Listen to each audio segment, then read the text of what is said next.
Yes, I preferred the elderly and discontented doctor, surrounded by friends and cherishing honest hopes, and bade a resolute farewell to the liberty, the comparative youth, the light step, leaping pulses and secret pleasures that I had enjoyed in the disguise of Hyde.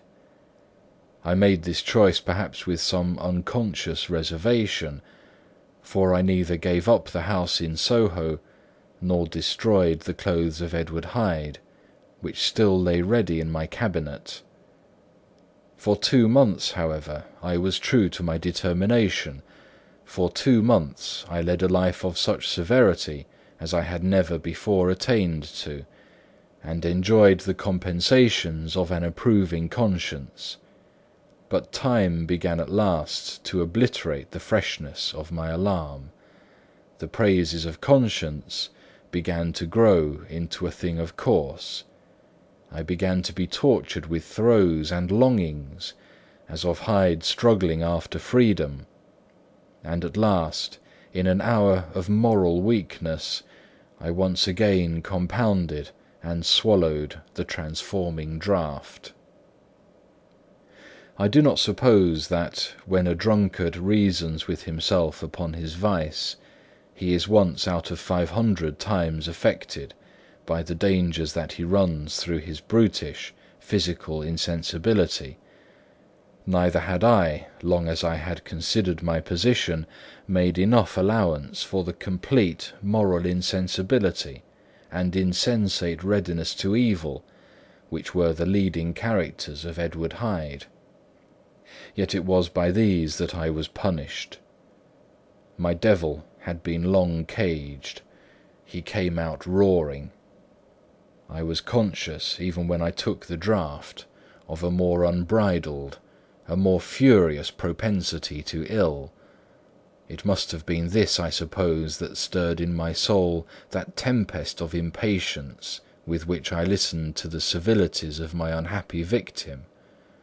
I declare, at least before God, no man morally sane could have been guilty of that crime upon so pitiful a provocation, and that I struck in no more reasonable spirit than that in which a sick child may break a plaything. But I had voluntarily stripped myself of all those balancing instincts by which even the worst of us continues to walk with some degree of steadiness among temptations. And in my case, to be tempted, however slightly, was to fall. Instantly the spirit of hell awoke in me and raged. With a transport of glee, I mauled the unresisting body, tasting delight from every blow, and it was not till weariness had begun to succeed that I was suddenly, in the top fit of my delirium, struck through the heart by a cold thrill of terror. A mist dispersed. I saw my life to be forfeit, and fled from the scene of these excesses, at once glorying and trembling, my lust of evil gratified and stimulated, my love of life screwed to the topmost peg. I ran to the house in Soho, and, to make assurance doubly sure, destroyed my papers. Thence I set out through the lamplit streets, in the same divided ecstasy of mind, gloating on my crime, light-headedly devising others in the future, and yet still hastening and still hearkening in my wake for the steps of the avenger. Hyde had a song upon his lips as he compounded the draught, and as he drank it, pledged the dead man. The pangs of transformation had not done tearing him before Henry Jekyll, with streaming tears of gratitude and remorse, had fallen upon his knees and lifted his clasped hands to God. The veil of self-indulgence was rent from hand to foot. I saw my life as a whole. I followed it up from the days of childhood, when I had walked with my father's hand, and through the self-denying toils of my professional life, to arrive again and again, with the same sense of unreality, at the damned horrors of the evening. I could have screamed aloud. I sought with tears and prayers to smother down the crowd of hideous images and sounds with which my memory swarmed against me, and still, between the petitions, the ugly face of my iniquity stared into my soul. As the acuteness of this remorse began to die away, it was succeeded by a sense of joy. The problem of my conduct was solved. Hyde was thenceforth impossible. Whether I would or not, I was now confined to the better part of my existence, and oh, how I rejoiced to think it! With what willing humility I embraced anew the restrictions of natural life! With what sincere renunciation I locked the door by which I had so often gone and come, and ground the key under my heel. The next day came the news that the murder had been overlooked, that the guilt of Hyde was patent to the world, and that the victim was a man high in public estimation. It was not only a crime, it had been a tragic folly. I think I was glad to know it. I think I was glad to have my better impulses thus buttressed and guarded by the terrors of the scaffold. Jekyll was now my city of refuge. Let but Hyde peep out an instant, and the hands of all men would be raised to take and slay him. I resolved in my future conduct to redeem the past, and I can say with honesty that my resolve was fruitful of some good. You know yourself how earnestly in the last months of last year I laboured to relieve suffering. You know that much was done for others, and that the days passed quietly, almost happily for myself. Nor can I truly say that I wearied of this beneficent and innocent life. I think instead that I daily enjoyed it more completely, but I was still cursed with my duality of purpose. And as the first edge of my penitence wore off, the lower side of me, so long indulged, so recently chained down, began to growl for license. Not that I dreamed of resuscitating Hyde. The bare idea of that would startle me to frenzy. No, it was in my own person that I was once more tempted to trifle with my conscience, and it was as an ordinary secret sinner that I at last fell before the assaults of temptation. There comes an end to all things. The most capacious measure is filled at last, and this brief condescension to my evil finally destroyed the balance of my soul. And yet I was not alarmed. The fall seemed natural, like a return to the old days before I had made my discovery. It was a fine, clear January day, wet underfoot where the frost had melted, but cloudless overhead, and the Regent's Park was full of winter chirrupings and sweet with spring odours. I sat in the sun on a bench, the animal within me licking the chops of memory, the spiritual side a little drowsed, promising subsequent penitence, but not yet moved to begin. After all, I reflected I was like my neighbours, and then I smiled, comparing myself with other men, comparing my active goodwill with the lazy cruelty of their neglect. And at the very moment of that vainglorious thought, a qualm came over me, a horrid nausea, and the most deadly shuddering.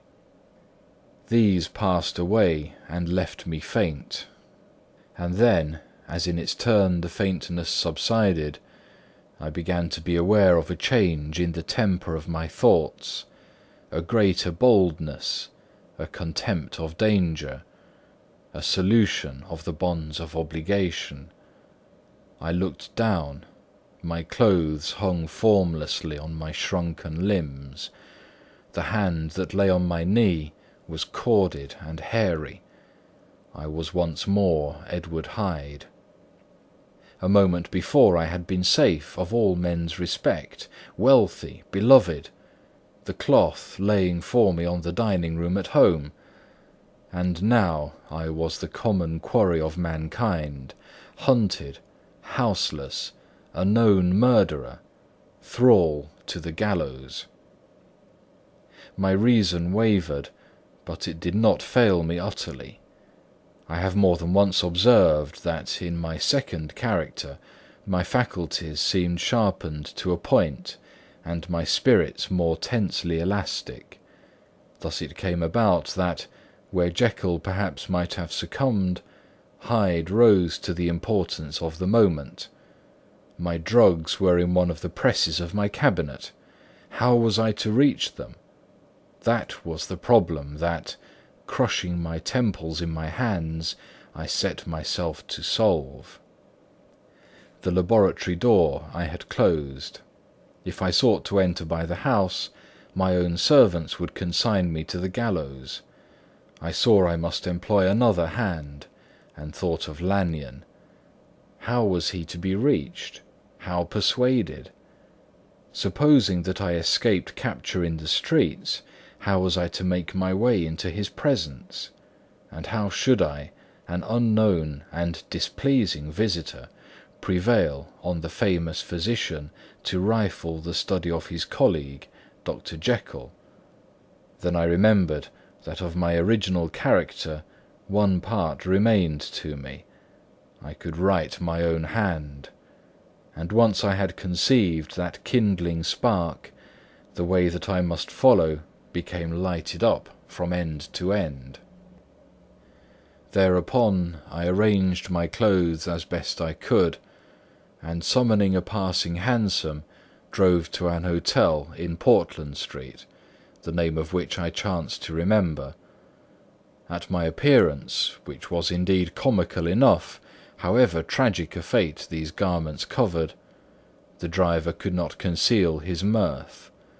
I gnashed my teeth upon him with a gust of devilish fury, and the smile withered from his face, happily for him, yet more happily for myself, for in another instant I had certainly dragged him from his perch.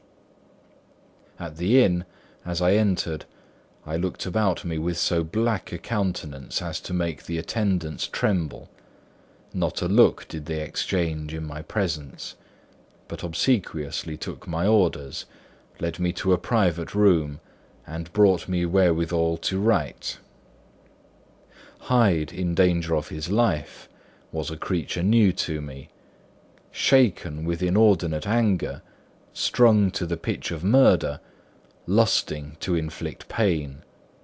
Yet the creature was astute, mastered his fury with a great effort of the will, composed his two important letters, one to Lanyon and one to Poole, and that he might receive actual evidence of their being posted, sent them out with directions that they should be registered. Thenceforward he sat all day over the fire in the private room, gnawing his nails.